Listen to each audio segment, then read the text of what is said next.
Greetings, brothers and sisters. I'm Professor Spira, and this is going to be part 2 of a little video series where we go through Professor Arnold Ehret's Mucusless Diet Healing System, annotated, revised, and edited by Professor Spira. Transition diet sections, lessons. We're just kind of going through one paragraph at a time. I'll read the paragraph and then do a little discussion.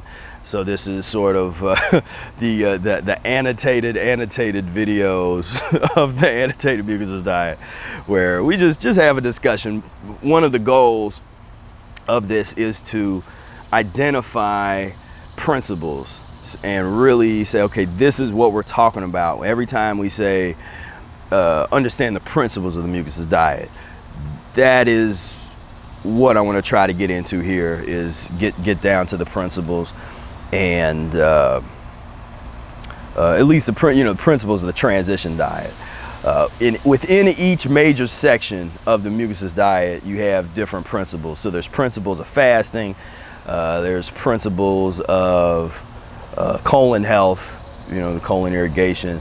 There's principles of exercise, which are discussed here.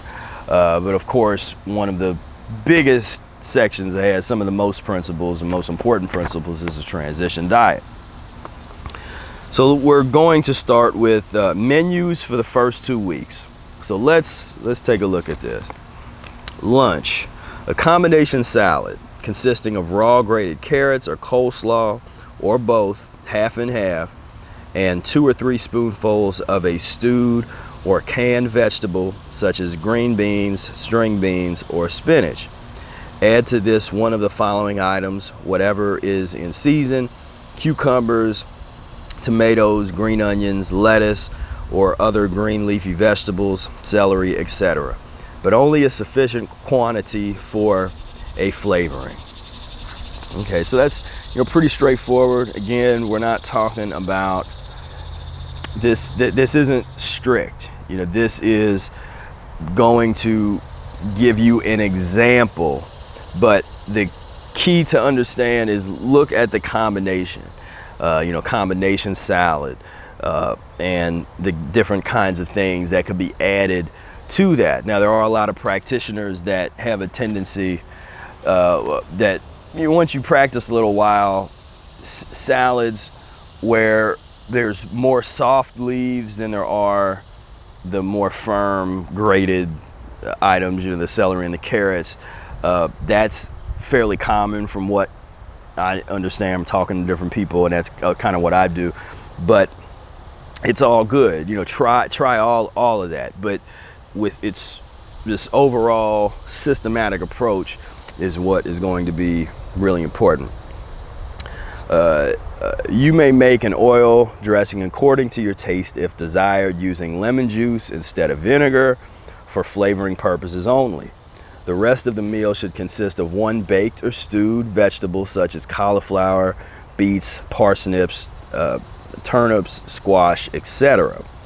If you still feel as though you are hungry, you may eat a small-sized baked sweet potato or 1 slice of toasted bran or whole wheat bread. Fats of any kind, including ordinary butter, are unnatural and therefore should not be eaten. However, should you crave fats, it is best to use peanut butter or some other nut butter on your bread. So there's a lot of stuff in here. Here, we start to get a sense for Ehret's disdain for vinegar. He was not a fan of vinegar, and there's a lot of people that get confused about that because he doesn't necessarily come out plainly and say, vinegar bad, but it's implied within several quotes. This is one of them. There's another one later on where he basically says, vinegar, that within certain contexts, it would be better to eat eggs than it would be to have vinegar. And so, we'll get to that. We'll get to that section, but that's one. And I would say that's a guideline. Hopefully this will be helpful if we kind of go through and say, well, what's a guideline and what's a principle? And as I think that's where there's a lot of communication between Mucusless diet, and a lot of people look at the guidelines that Ehret sets forth and try to use them as rigid rules when those aren't really the principles. And then for whatever reason, the principles are ignored. The principles of evolutional, because people think that they can skip over the transition. So one of the most important principles of the Mucusless diet is ignored, and then somebody takes a guideline. See, the guidelines tend to be a little bit more strict because that's what they are, guidelines that you can work toward, use them as a guide, but you don't have to be super strict with them, with most of the guidelines. That's what they are, and if you understand them and you see them, then you can use the evolutional changes to move in that direction, but you don't have to get really, really strung out in your head on some of these guidelines. Let's see. Okay, so again, if you still feel hungry, baked sweet potato, slice of toasted bran or whole wheat bread. This is another sort of, either guideline or suggestion of what to do. I would say, that would be more of a mechanic maybe. So thus far we have principles, we have guidelines, and then as we continue on with the transition diet, we have mechanics. And I would say that the mechanic are certain, there's some principles that can have heavily be related to mechanics and that kind of thing. But I'm hoping, and let me know if this is too, this is confusing. I'm trying something a little different in terms of like breaking some of these things down.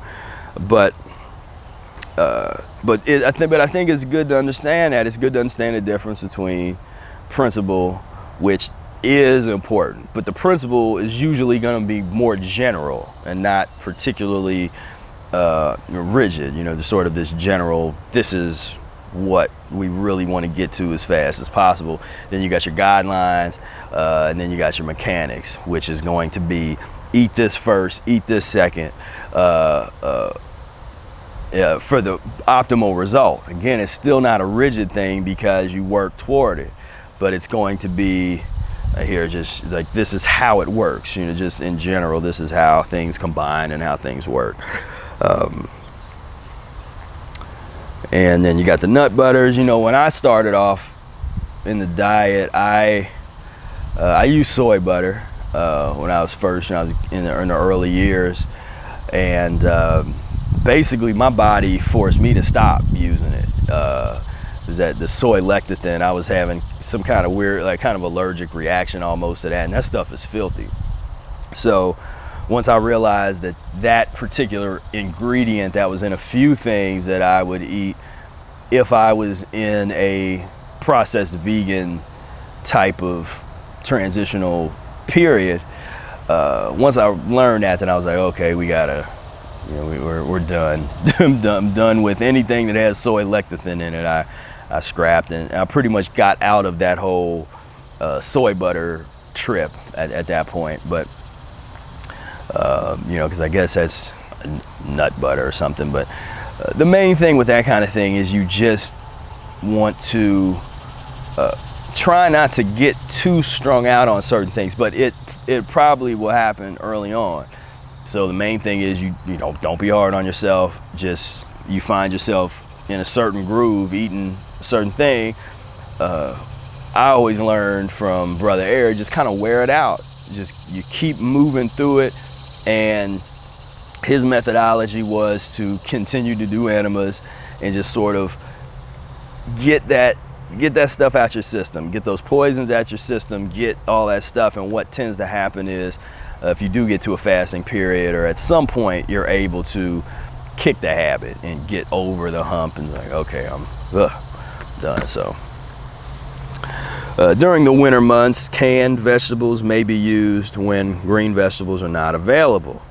Now, of course, that is that's still true for depending on where you live. There's some places, if because the Mucusless Diet Healing System can be practiced in any economic situation in any place in the world. I mean, and that I truly believe that.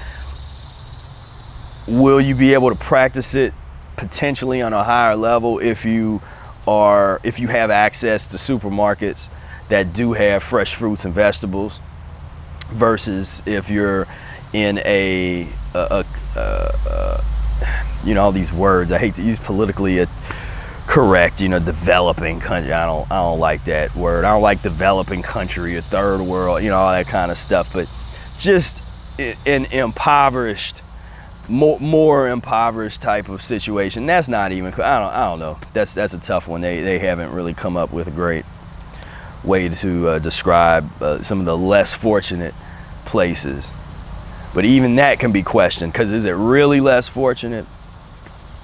A lot of places I would say, yeah. There's a lot of places I would, as much as we rail against as nasty and degenerate as a place like the United States and that kind of thing is, the one thing about it is we're able to practice a mucusless diet here. We're able to, up the street, 24-hour supermarkets or supermarkets that stay open real late, and there's all kinds of international fruits and vegetables that have been brought in. The problem is the quality of a lot of the fruits and vegetables are very subpar, because most people are not eating them like we do, and it's not as important to them. It's like something to have on the side, or it's just a dessert or something, so it doesn't have to really taste as good as we want it to taste, because there's certain places I can't go to, or just a regular supermarket, and usually get mangoes, because they're never ripe. And they don't ripen well for some reason, whatever chemicals they put on them or something, it doesn't work. Now if I go to a Mexican market, the mangoes are usually 20 times better, and they're ripe, they're better price, and just because it's more important to a lot of folks that come from that background to have good good mango. But so anyway, I mean, just do whatever you need to do. It's best to not use the canned items. If you can find the fresh, then that's obviously the best. But if you're in a situation where there's not a whole lot of fresh fruits and vegetables, but there's cans of vegetables, but there's also cans of tuna and cans of all this other stuff and Spam, then go for the cans of vegetables. And within this context of the mucusless diet, the same principles still apply, of simplicity, of getting as close to being mucus-free as possible. So that's just an important thing, because I don't like that when people try to use that as some kind of excuse. We're like, well, I don't really have enough money to, now if you're in the Western world, it's about priorities. And sometimes and then there's a hustle element of sometimes you just need to go get some money together and work and just work. And some people, that's a whole other seminar, and there's a million people that get into that kind of thing, all the the Tony Robbins of the world and that kind of thing. But this is about survival. We got to do whatever we need to do to survive. And we are entitled to the fruits of the world, the fresh fruits and vegetables. They've convinced us that we gotta, pay some huge corporation to get stuff that the earth is giving us anyway, or especially with a smaller community, privately owned, or not even privately, but community-based farming, things would be a little bit more rational when it comes to that, where everybody would be able to work on a garden, contribute, and then be able to live off of it, and of course that's optimal kind of direction, but we're getting there, a little far off from that. But So again, during the winter months, canned vegetables may be used when green vegetables are not available. Drink the juice separately in the salad stock as described above of coleslaw or raw carrots. When he says coleslaw, he's not talking about the coleslaw that has all kinds of vinegar and dairy or whatever that saucy, liquidy stuff is and what some of us call coleslaw. He's talking about shredded cabbage. As far as from what I've read through the Mucusless diet, that's what he's talking about when he says coleslaw, is the shredded cabbage and carrots. Just to clarify that. The object of this menu is to supply the broom to provide means for mechanically cleansing the digestive tract by quantities of raw, baked, and stewed starchless vegetables. This may be called Ehret's standard combination salad. The internal broom, spoken of so frequently and so necessary for properly eliminating the stored up poisons now being loosened during the body's house cleaning. There you go. So this is menus for the first 2 weeks. So this is all lunch we're talking about. So this is a vegetable-based lunch meal here. So now we're gonna move to supper. So mix half and half a stewed fruit such as applesauce, stewed dried apricots, stewed dried peaches, or stewed prunes with some cottage cheese or very ripe bananas, mashed, sweetened with brown sugar or honey to taste. Now here we go. Let's have some controversy fun here, because there's a lot of people that the vegans that'll be like, whoa, what it say? I thought the Mucusless diet was a fruit diet. Cottage cheese, what? Now, it's in here, and Ehret advocates it. Now, when people always say, well, you just worship Ehret and you agree, I don't agree with everything Ehret has to say, and I don't necessarily advocate everything that's there, but it's here if you need it. I personally don't advocate the cottage cheese route for most people. Now, if you're finding that you have this really terrible dairy habit, and even though you're transitioning and you're trying to you're trying to get off the dairy and that kind of thing, then there you go, because cottage cheese is so much better. Because again, we're looking at things in terms of how well does it eliminate, and does it eliminate with the least amount of leaving behind sticky pus-like residue. Cottage cheese is something, yogurt, but now there's other things you can get into, yogurts that are made from the coconut milk type of, there's stuff that's sort of in this realm. But it's something, if you're just at the beginning in your transition, it's something to check out. And I checked it out early in my transition, and I had a little period for me, that first 6 months. Within that first 6 months, I would still have some meat every once in a while. I would still have this little bit of dairy, but I usually kept it to this. I didn't really go outside back into the standard cheeses and stuff. I just kind of stayed here.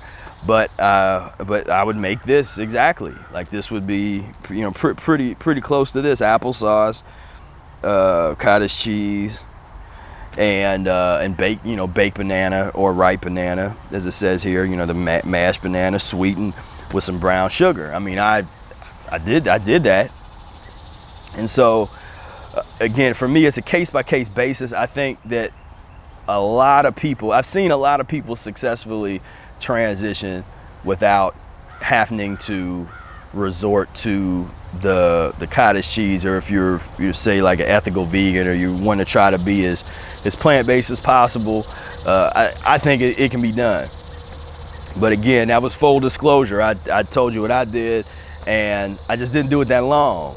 I know that there's some factions of Ehret followers, places that stay on the cottage cheese for a long time, forever. From what I understand, Fred Hirsch pretty much ate cottage cheese all his life.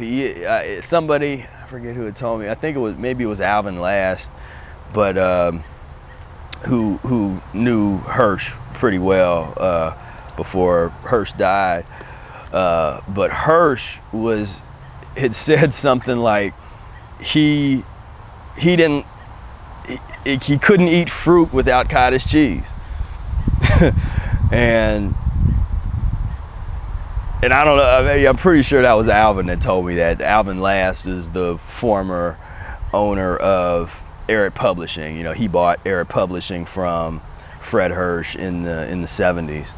And so he spent a lot of time with him and stuff, but he was surprised by that, and I was surprised by that story. But so that's that. So there's a number of people that use that. Like I said, a lot of folks in like the Spanish speaking forum. I think the cottage cheese approach is fairly popular, but I'm just saying that with the refinement that we bring to the table and the experiences of a lot of people, if it's something that you want to do, if you want to not go down that road of the dairy or that kind of stuff, especially long term, then I think it can be done. And there's other options within that vegan processed food realm that can sort of help you not have to resort to that. But for me, the thing that really got me off of it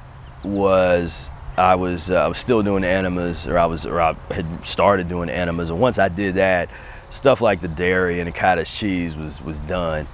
And then what really broke me out of that particular thing was dates, baked banana. So I would bake like 2 or 3 bananas, chop up some Mejul dates, and an applesauce. You know, I'd buy that like natural apples, so-called natural applesauce, but it just didn't have any. Might even have been Mott's or something like that. I don't even think wasn't even organic, but it would just wouldn't have a bunch of sugar and stuff in it. It would just say apples in the ingredients. It'd be like apples,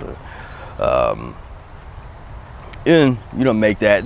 There was a couple times I made fresh, because you can make fresh applesauce. Get a bunch of apples, and you can either make bake the apples a little bit, or steam, steam them a little bit or cook them up, and then mash them up, or you could put them raw into a blender and make sauce that way. So there's options there. Again, we have options. So yeah. So this is, and again, we're back to menus for the first 2 weeks. So the first lunch menu is combination salad, the vegetable meal, and then the supper meal would be sort of really a stewed fruit. And look at how evolutional this is. We're not even to the raw fruits yet. We're starting off with stewed fruit, something that so many people skip over and don't even. They're like, well, you practice the Mucusless diet. Like, yeah, oh, okay. So if you had, what kind of stewed fruits you like?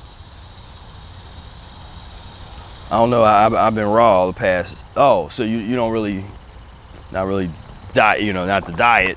That's the first supper meal that Ehret talks about is made up of stewed fruit in a certain combination.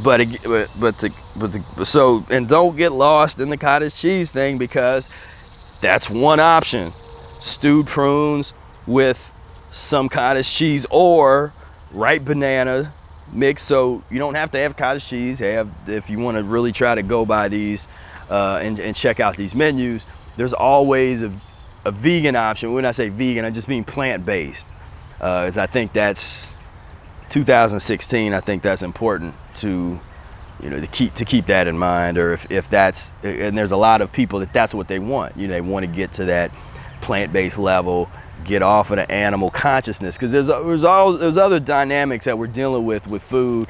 I don't talk a lot about it on this channel, because I like to stick with, again, the principles, the guidelines, the mechanics.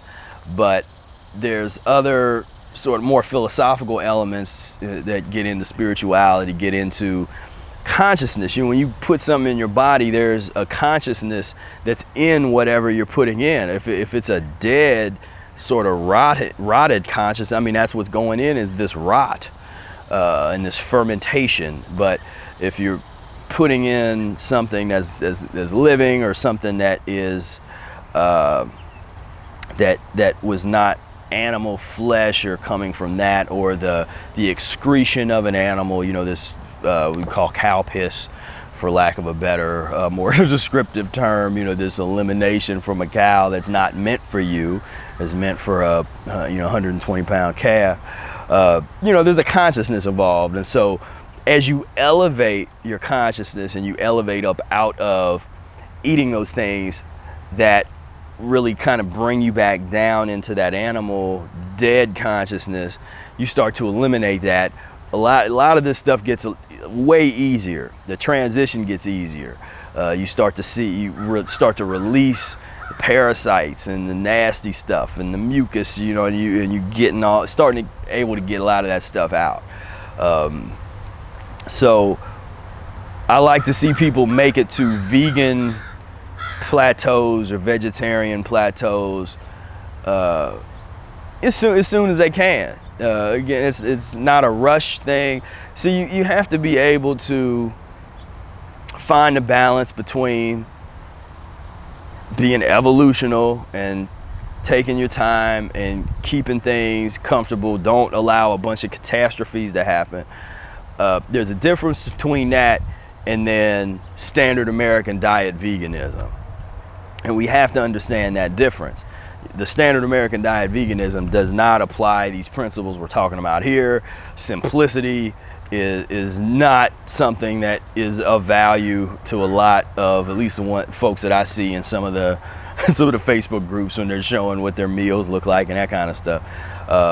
It's just not. So there's a definite difference between when you're eating a mucus lean vegan type of diet period versus if you're coming from the standard American diet veganism, where I mean, that's basically anything goes as long as it's not an animal product involved. So it doesn't matter, you know, for a lot of brothers and sisters over in that area. Let's see here. Okay, so that was menus for the first 2 weeks. So I mean, if you followed this for the first 2 weeks, you wouldn't even have any raw fruit. It would be pretty much stewed fruit. You would have, and this is about as slow of a transition as I think you would probably really want to go in terms of, but that's why it's up front, because it's more aggressive when you flip it around and you have fruit in the afternoon and your salad type of meals and vegetable meals in the evening. But with this is super slow in terms of you're stopping at elimination immediately. You know, you hit that lunch meal with the vegetables, stopped, then you follow up later on.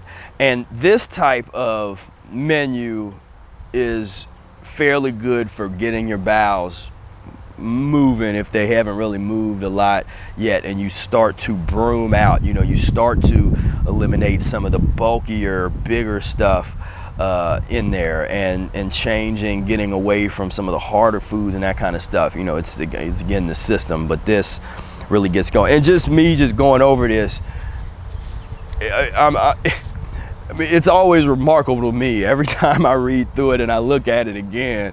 I'm just like, man, that it's just on point. It's just always on point. You know, whether you really try to go by these weeks or you use them as a reference, it's on point.